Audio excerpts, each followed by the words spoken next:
તો ફાઇનલી ઋષિકેશની ગલીઓમાં આવી ગયા છે આપણે હવે. જો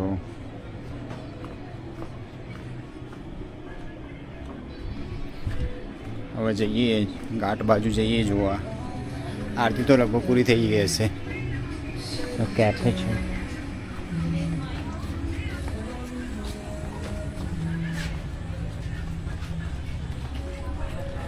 અહીંયા તમને કેફે વધારે જોવા મળશે. ઋષિકેશમાં કેફે બહુ છે. અત્યારે હાલ 300 રૂપિયાની અંદર એક હોલમાં રહી ગયા છે આપણો.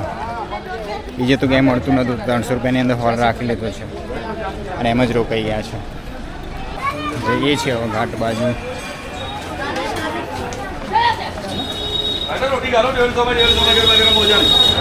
मटर पनीर की सब्जी, दाल, पनीर,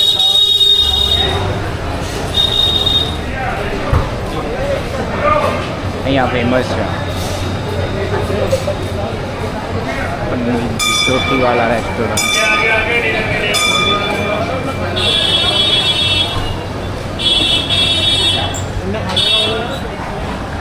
ચોટીવાલા રેસ્ટોરન્ટ ફેમસ છે અહીંયા.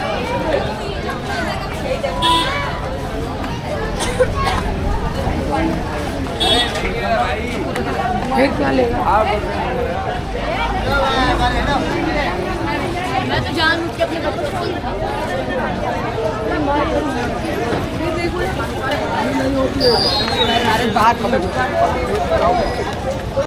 તો અહીંયાથી આવું દેખાય છે રાત્રે ઋષિકેશ. અને આ છે રામઝુલા.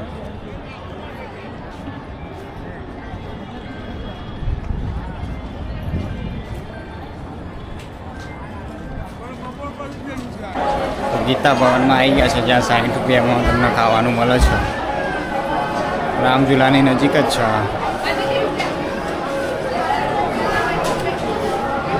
તો ગીતા ભવનની અંદર આવી ગયા છે જમવા. અહીંયા 60 રૂપિયાની અંદર તમને પેટ ભરીને જમવાનું આપે છે. 2 શાક હોય છે, દાળ ભાત હોય છે અને રોટલી હોય છે.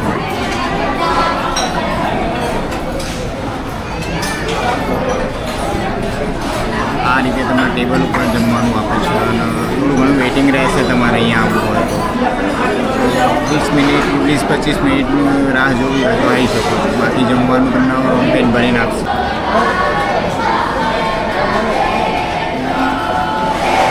તો ગીતા ભવનથી જમીન તમે નીચે આવશો ત્યાં તમને એક્ઝેક્ટ સામે ઘાટ છે.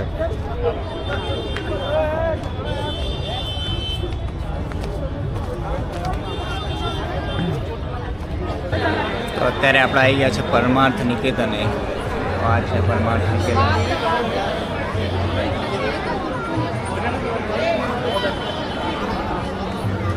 અને અહીંયા છે મહાદેવની મૂર્તિ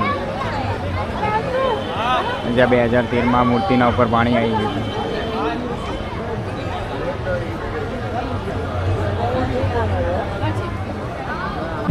હર હર મહાદેવ મિત્રો, ગુડ મોર્નિંગ. સ્વાગત છે તમારું એક નવા બ્લોગમાં. તો આજે આપણે આવી ગયા છે ઋષિકેશ. કાલે રાત્રે એક રૂમ રાખી લીધો હતો. અહીંયા 300 રૂપિયાની અંદર રૂમ મળી ગયો હતો. સવારે અહીંયા નદીમાં સ્નાન કર્યું, ગંગા નદીમાં. અને અહીંયા જે ત્યાંનું રામઝુલાની બાજુમાં જે સેન્ડ બીચ છે ત્યાં આવી ગયા છે. તમને બતાવો.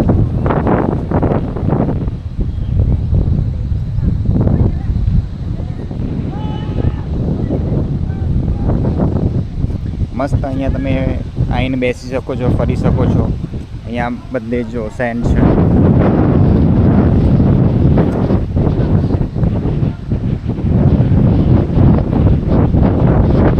રેતી પણ કેટલી મસ્ત છે.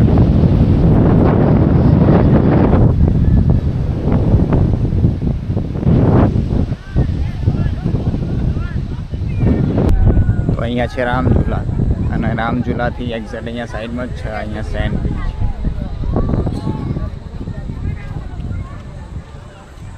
અહીંયાથી આવી શકો છો. અહીંયા આવવાનો રસ્તો છે.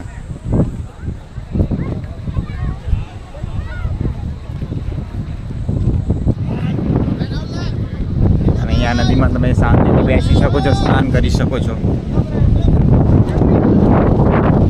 એનું વાતાવરણ જ કંઈક અલગ છે. એકદમ ઠંડો ઠંડો પવન હોય છે. અને રેતી આ રીતે ઉડતી હોય છે. જો રેતી ઉડી જાય છે બધી. બધા જ અહીંયા તમને યોગા કરતા, ધ્યાન કરતા અને એકદમ શાંતિથી નદી કિનારે બેઠેલા જોવા મળશે.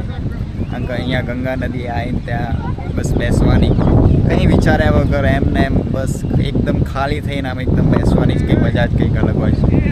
બસ વાતાવરણમાં ખોવાઈ જવા રહે. તમને બતાવું પાણી.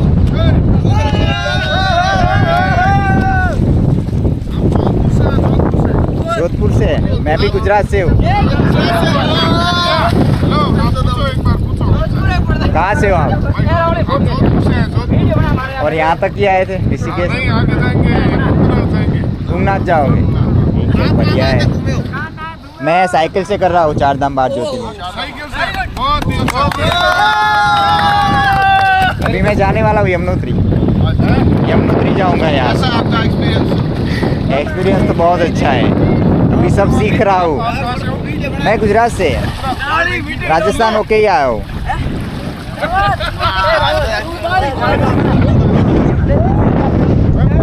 અહીંયાનો વ્યૂ કંઈક આવો છે બધો.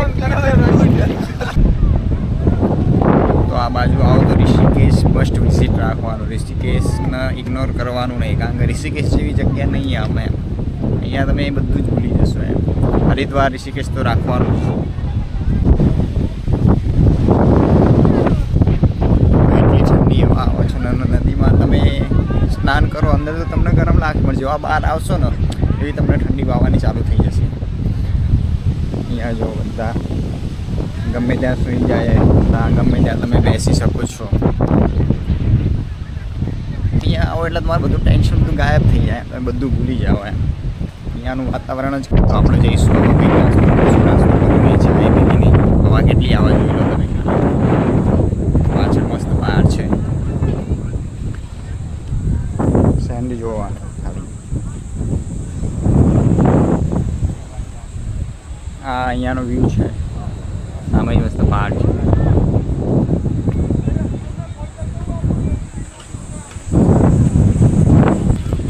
ડાયરેક્ટ ત્યાં હોટલના બે ભાઈ હતા, એમની જોડે ખાલી નીકળી ગયા હતા. ચાર્જિંગ પર નહોતું તો ચાર્જિંગ કરી લીધું.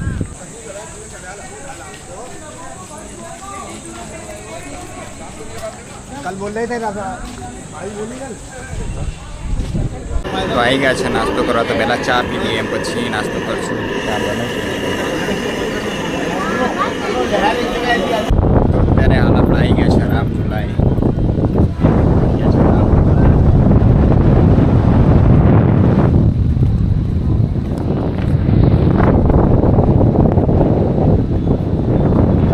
મસ્ત વ્યૂ આવે છે અહીંયાથી પણ. આપણે આવી ગયા છે ગીતા ભવનની અંદર નાસ્તો કરવા માટે. પૂરી સબ્જી ઓર્ડર કરી છે 30 રૂપિયા અને કચોરી છે 15 રૂપિયા છે. 50 રૂપિયાની અંદર તમારો નાસ્તો થઈ જશે. 30 રૂપિયામાં જ થઈ જશે પૂરી સબ્જી એકલી ખાવી હોય તો. અહીંયા તમે આવી શકો છો નાસ્તો કરવો હોય તો સસ્તામાં. કચોરી અને પૂરી સબ્જી લઈ લીધી છે. કચોરી છે. તો હવે જઈએ છીએ હોટલ બાજુ, થોડો રેસ્ટ લઈએ. ગરમી વધારે છે એટલે હમણાં નીકળશું બપોર પછી. 10 વાગી ગયા છે તો થોડી વાર આરામ કરીએ, ચાર્જિંગ કરી લઈએ, પછી હમણાં નીકળશું. રસ્તો આવો છે હોટલે જવાનો.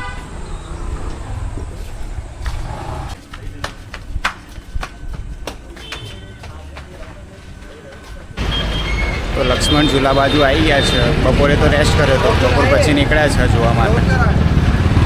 અહીંયા છે ત્રંબકેશ્વર મંદિર. અહીંયા જવાનો રસ્તો છે. તો ઉપર દર્શન કરીને આવ્યા મંદિર મહાદેવના. નવા જઈશું લક્ષ્મણ ઝૂલામાં.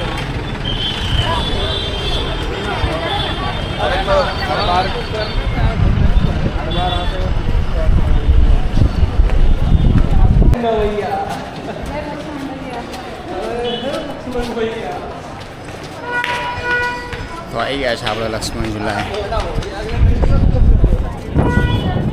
અહીંયા જે કાચનો બનાવેલો બ્રિજ આજ બંધ કરવામાં આવ્યો છે.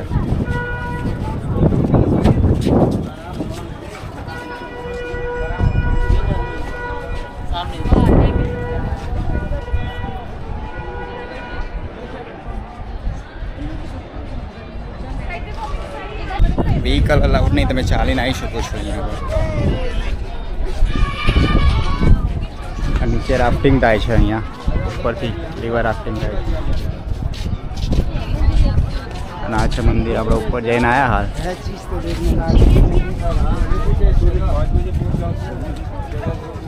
હા બનાવ્યો તો કાચનું પણ હાલ બંધ કરવામાં આવ્યો છે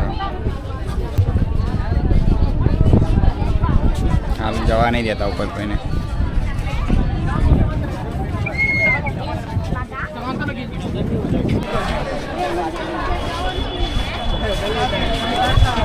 બંને સાઈડ બજરંગબલીની મૂર્તિ છે લક્ષ્મણ ઝૂલા પાર કરીને આપણે આવી ગયા છે તપોવન ઘાટે જેની બહુ બધી રીલો બને છે અહીંયા આ છે તપોવન ઘાટ मैं आपका अपना वाली फेस यू के साथ ब्लॉगर और मैं आता हूँ एक और न्यू ब्लॉग में आपको पता है मैं कर रहा हूँ ऑल इंडिया ट्रैवल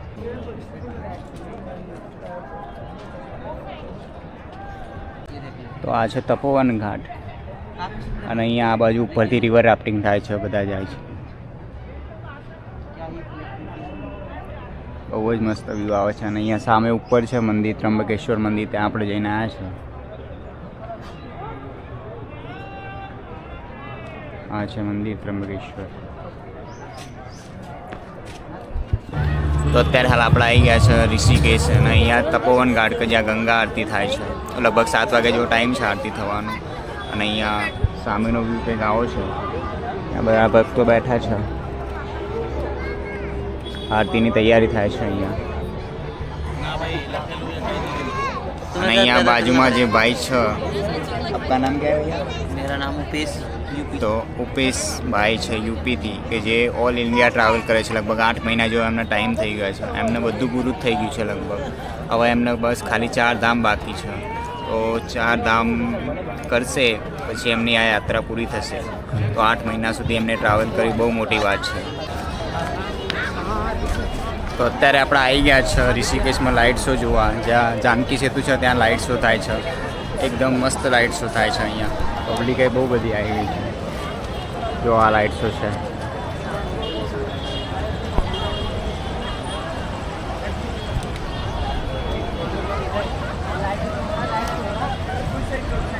અહીંયા ગંગા ઘાટ છે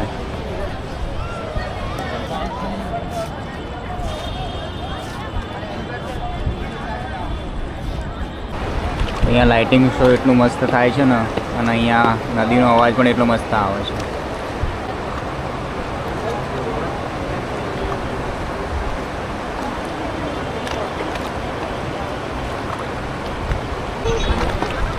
થોડી વારમાં વ્યૂ બદલાય છે અને થોડી વારમાં લાઇટિંગ બદલાય છે મસ્ત શંકર ભગવાન ત્રિશૂળ કૃષ્ણ ભગવાન બધા થોડી વારમાં લાઇટિંગ બદલાય છે શંકર ભગવાન કૃષ્ણ ભગવાન ને બજરંગબલી બધા જ આવે છે કેટલું મસ્ત લાગે છે ખાલી લાઇટિંગ અને અહીંયા ગંગાનો વ્યૂ પાણી પણ એટલું મસ્ત છે હવે લાઇટિંગ બંધ થઈ ગયું છે અને હવે બદલાશે થોડી જ વારમાં ચેન્જ થશે બતાવજો ચેન્જ થાય હવે કેટલું મસ્ત લાગે છે રાતના 10 વાગ્યા છે હજી ભીડ એવી જ છે અહીંયા પબ્લિક જો